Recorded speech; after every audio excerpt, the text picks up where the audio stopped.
Hello, welcome back to PlayStation Access, where today I am incredibly excited to be joined by none other than Mike Pondsmith, the creator of Cyberpunk 2020, which, if you don't know, is the tabletop RPG that Cyberpunk 2077 is based on. Mike, thank you so much for talking to us. Hey, thanks for having me. I'm sure you've been asked this absolutely loads, but I've got to ask you, what is it like seeing something that you created all those years ago in tabletop form, now looking so incredible in video game digital form?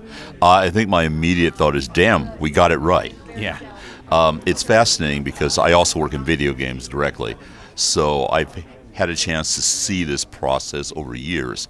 So it's not as though it's 30 years and it happened, but rather, process change. What I'm most amazed at is the level of quality and attention to detail, and the fact that the team over CD love this stuff as much as we do at Talsorian. Yeah.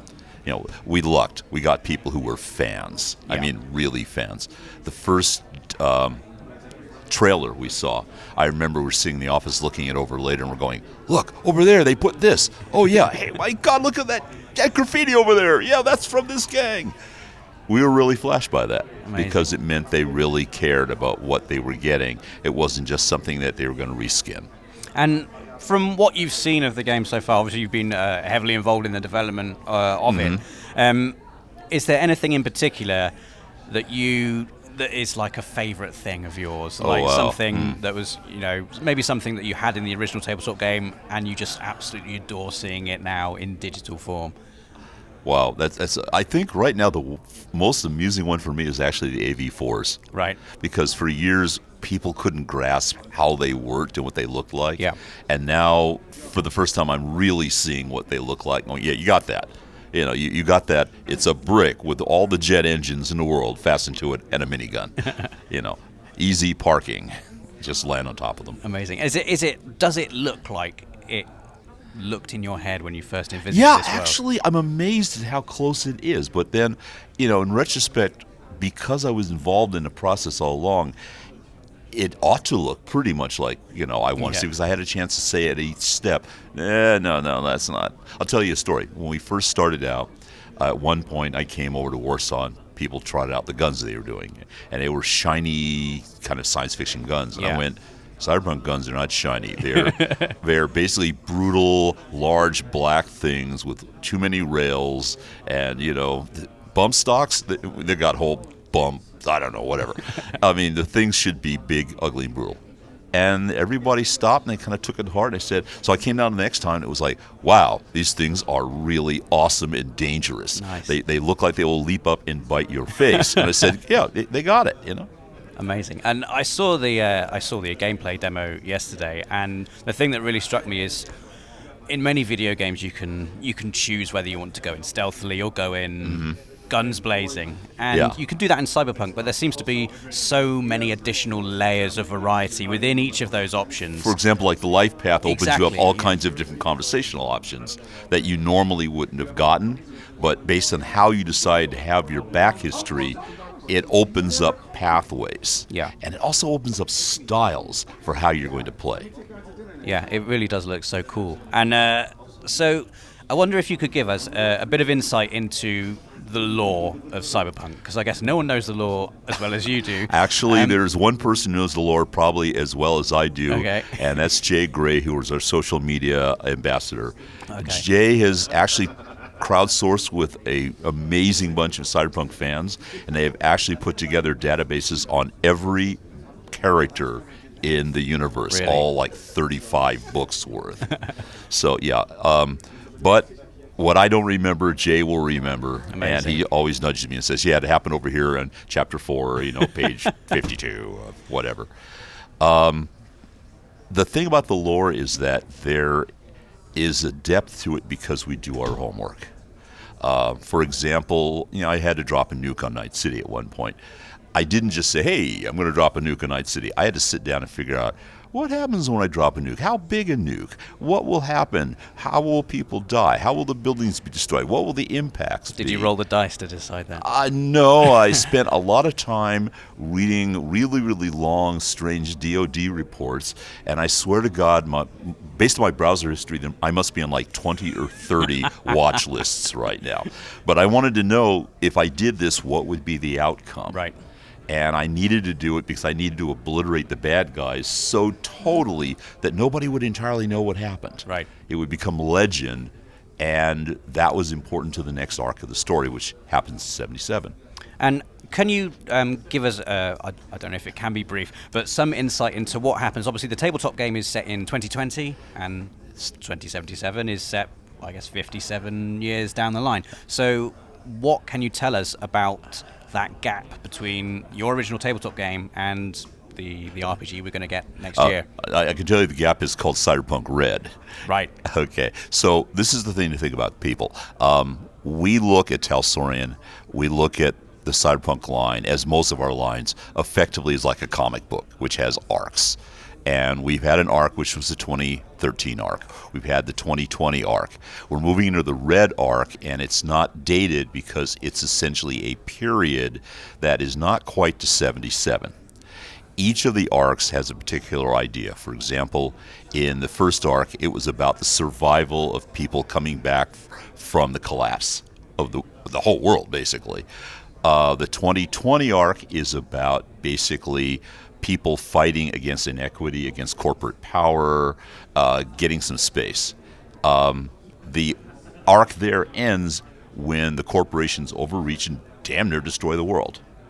But what we're doing in the Red arc is we're talking about hope. We're talking about people with the boot off their necks, what they will do with the power and the capability. 77 is about what happens once you've gotten the boot off your neck, or you don't recognize that they put a new boot on and it's really shiny and you kind of like it and you accept it and they tell you, yeah, this is the boot you want to wear on your neck. And so it's about, in many ways, the corruption of that world. Right. So because of that, what Red covers is how we rebuild. And one of the interesting things we try to do, and again, it's all the research, we had to collapse the society without collapsing it. We had to bring it down and still have cool technology. We had to find ways to make stuff that had been too ubiquitous less ubiquitous, so we could replace it with new things, so we could add certain depths to other things, and bring ourselves to this rebuilt society that had differences but had a distinct timeline through. Mm-hmm.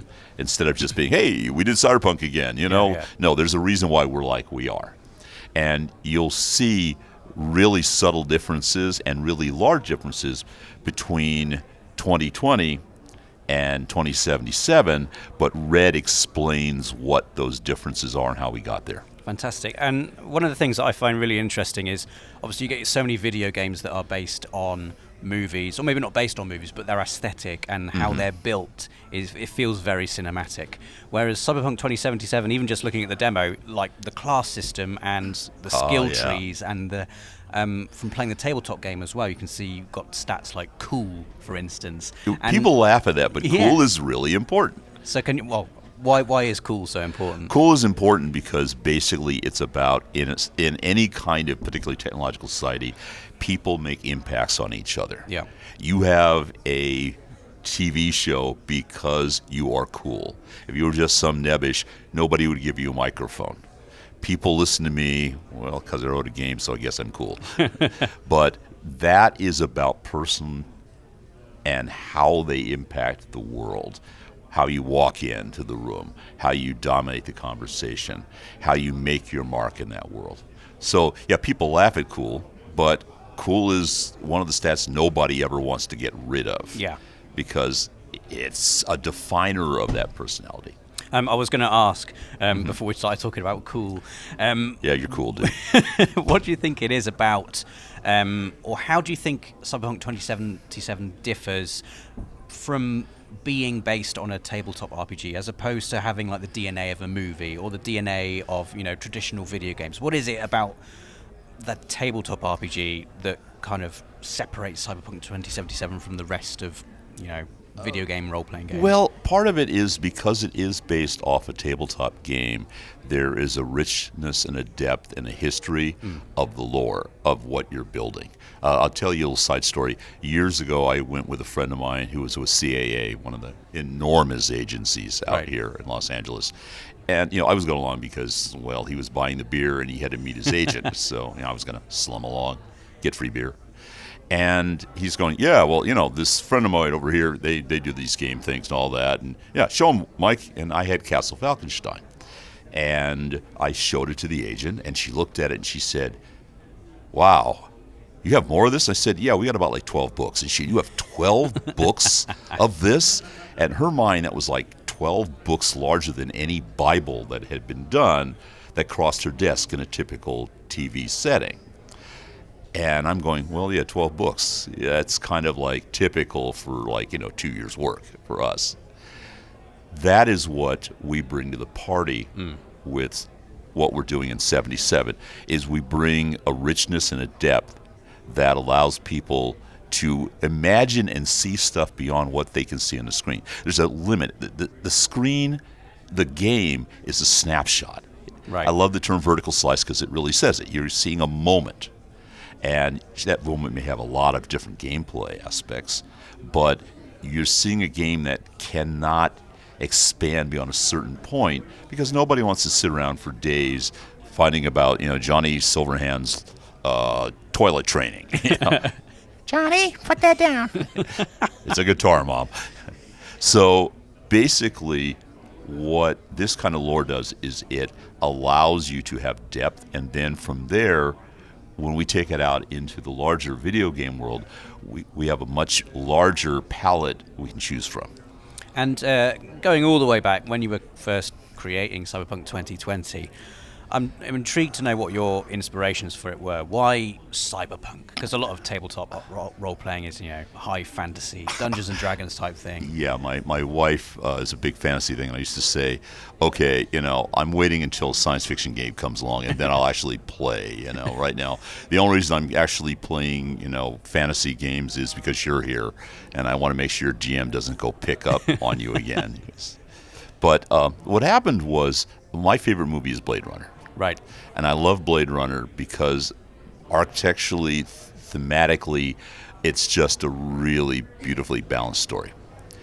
But the thing is, when you work with something like Blade Runner, it's a story where nobody wins. It's where the GM at the end of it says, well, you get away, man.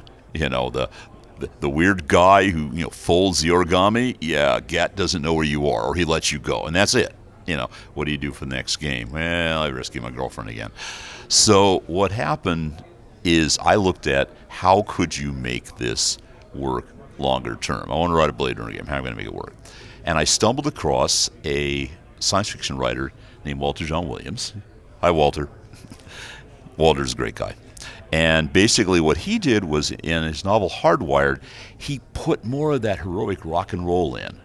And I lucked out because he also, at that point, was playing with some friends of mine, and they were, involved in a game of one of our games. And Walter is also a game designer.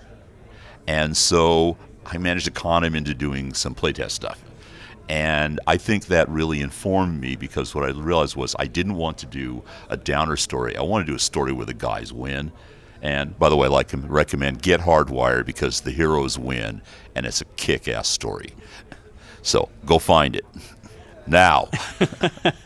But seriously, yeah, what I wanted was to take those two elements and make a story where the heroes were about competence and cool, but they were also not superheroes. They were not heroes.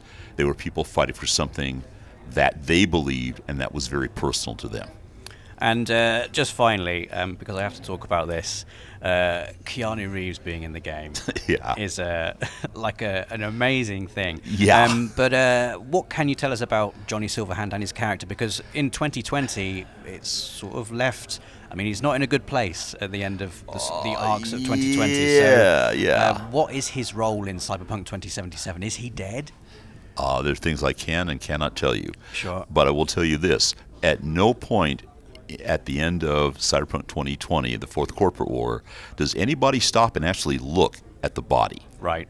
So we don't know whether Johnny was dead or not. Okay. And there's a lot of things that show up in Red that will give you some hints as to what went down. Some of them will hint at things that will come down in Red and in 2077. And so, we have a lot of kind of open ends and unresolved things that we're revealing over time.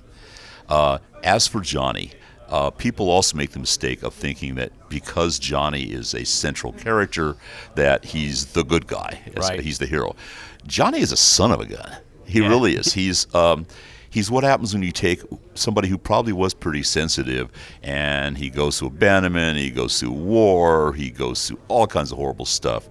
And, he's a poster child for PTSD. He's just wrecked.